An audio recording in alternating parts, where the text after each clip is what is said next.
الحمدہ تعالی آج حفاظ کرام نے 25 پارے مکمل کر دیے۔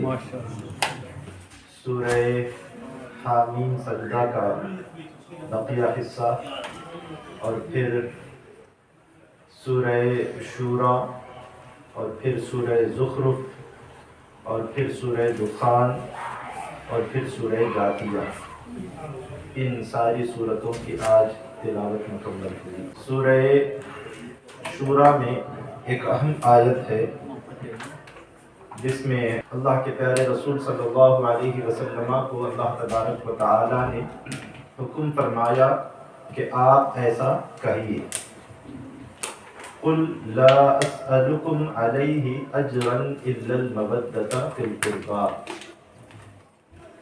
جب حضور اکرم صلی اللہ تعالی علیہ وسلم مکہ المکرمہ سے ہجرت کر کے مدینہ المنورہ تشریف لائے اور مدینے کے جو انصار صحابہ کرام تھے، جو مدینے کے رہنے والے صحابہ کرام تھے، انہوں نے حضور اکرم صلی اللہ تعالی علیہ وسلم کی مصروفیات کو دیکھا کہ آپ کو دن بھر کتنا مصروف رہنا پڑتا ہے، بزی رہنا پڑتا ہے، اور پھر آپ کے اخراجات کے تعلق سے بھی انہوں نے غور و خوض کیا کہ آخر حضور کے جو اخراجات ہیں، ایکسپنسز ہیں، وہ کیسے فلفل کریں گے۔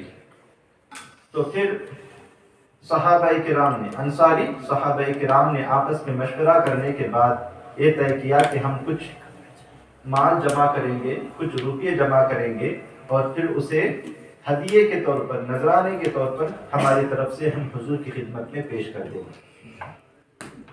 سب نے اتفاق کیا اور جو کچھ بھی جمع ہوا سب لے کر حضور اکرم صلی اللہ تعالی علیہ وسلم کی خدمت میں حاضر آئے اور حضور کی بارگاہ میں اسے پیش کیا اور عرض کیا کہ یا رسول اللہ، یہ ہماری طرف سے چھوٹا سا نذرانہ ہے، اسے آپ قبول فرمائیے۔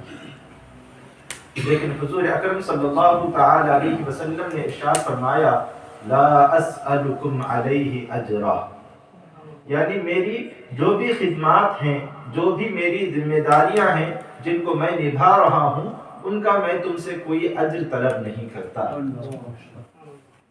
ان اجریہ الا علی اللہ، جیسے دیگر انبیاء کرام نے کہا کہ ہم جو بھی دعوت کا کام کرتے ہیں، لوگوں کو ہدایت کی طرف بلاتے ہیں، اس پر ہم لوگوں سے کوئی اجر طلب نہیں کرتے، کوئی معاوضہ طلب نہیں کرتے، اور ہمارا جو اجر ہے وہ اللہ تبارک و تعالیٰ کے دل میں ہے، اللہ تبارک و تعالیٰ ہمیں اجر عطا فرمائے۔ لیکن حضور اکرم صلی اللہ تعالی علیہ وسلم نے ایک چیز کے تعلق سے صحابہ اکرام کو فرمایا، الا المودۃ فی القربی، مجھے کوئی اجر نہ دینا، کوئی معاوضہ نہ دینا، میں کسی معاوضے کا طلبگار نہیں ہوں، لیکن قرابت داروں کی محبت،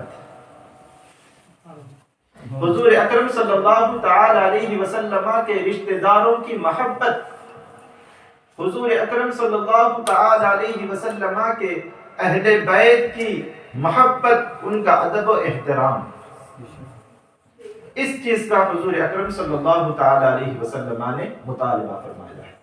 یہی وجہ ہے کہ ہم اہل سنت و جماعت کا عقیدہ یہ ہے کہ ہم اہل بیت اطہار کی محبت کو ایمان کا حصہ سمجھتے ہیں۔ جب تک اہل بیت سے ایک بندہ محبت نہیں کرے گا، وہ کامل مومن نہیں ہو سکتا، وہ کامل مومن نہیں ہو سکتا۔ ہم اہل بیت اطہار سے بھی محبت کرتے ہیں اور صحابہ کرام رضوان اللہ تعالی علیہم اجمعین سے بھی محبت کرتے ہیں۔ اعلیٰ حضرت امام اہل سنت مجدد دین و ملت الشاہ امام احمد رضا خان قادری حنفی رحمت اللہ تعالی علیہ فرماتے ہیں، اہل سنت کا ہے بیڑا پار، اصحاب حضور نجم ہے اور ناؤ ہے عطرت رسول اللہ۔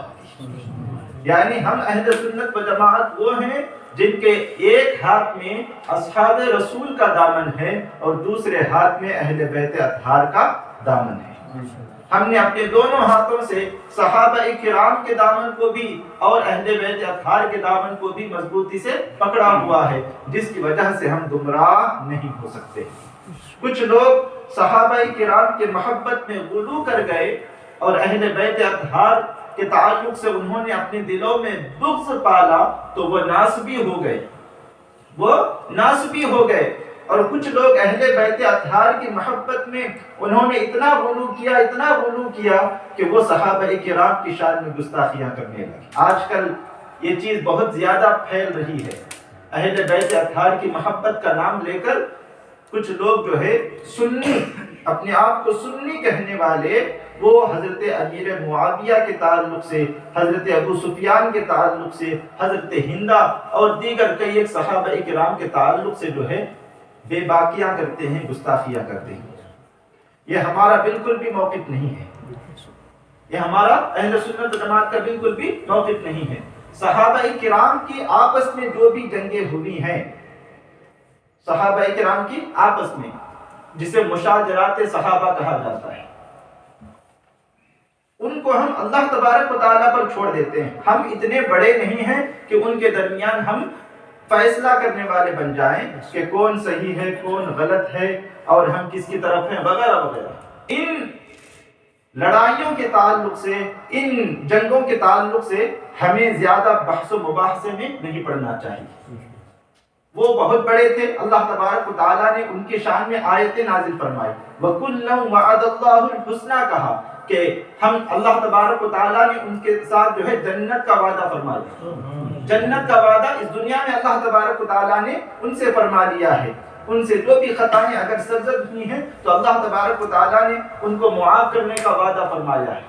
ہماری کیا اوقات ہے، ہماری کیا حیثیت ہے کہ آج کے پیدا ہونے والے ہم لوگ جو ہے وہ صحابہ کرام کے تعلق سے جو ہے کمنٹ کرتے ہوئے بیٹھیں اور ان کے تعلق سے جو ہے وہ اپنا فیصلہ سنانے کے لیے ہم آگے آئیں۔ ہمیں ان معاملات میں نہیں پڑنا چاہیے۔ اہل بیت اطہار سے بھی بے پناہ محبت کرنی ہے اور صحابہ کرام سے بھی محبت کرنی ہے۔ کسی کا بھی بے ادب ہمیں نہیں بننا ہے۔ صحابہ کرام کا بھی پورا ادب کرنا ہے، اہل بیت اطہار کا بھی پورا ادب کرنا ہے، بزرگان دین کا بھی ادب کرنا ہے۔ جب تک ہم اپنے بزرگوں سے جڑے رہیں گے، جب تک ہم اپنے بزرگوں سے جڑے رہیں گے تب تک کوئی ہمیں سیدھے راستے سے بہکا نہیں سکتا۔ جس دن ہمارا تعلق ہمارے بڑوں سے کٹ گیا، جس دن ہمارا تعلق ہمارے بزرگوں سے کٹ گیا، بڑی آسانی کے ساتھ شیطان آپ کو گمراہ کر دے گا۔ اللہ نہ کرے کہ کوئی گمراہ ہو۔ لیکن یاد رکھیں کہ اپنا تعلق اپنے بڑوں سے مضبوط رکھیں۔ ہمارے جو بزرگ ہیں، ہمارے جو اولیاء کرام ہیں، جن کا نام ہم صبح شام اپنی زبان سے لیتے رہتے ہیں، پیران پیر روشن ضمیر سرکار، غوث العظم دستگیر خواجہ خواجہ معین بے کساں حضرت سیدنا خواجہ معین الدین حسن سنجری اجمیری، حضرت داتا گنج بخش علی حجویری، حضرت حاجی علی، حضرت مخدوم سمنانی، حضرت امام اہل سنت مجدد دین و ملت اعلیٰ حضرت الشاہ امام احمد رضا خان قادری حنفی، یہ جتنے اولیاء کرام ہیں، بزرگان دین ہیں، حضرت مجدد الفسانی رضی اللہ تعالی عنہم اجمعین، ان کے ساتھ اپنے رشتے کو مضبوط رکھیں۔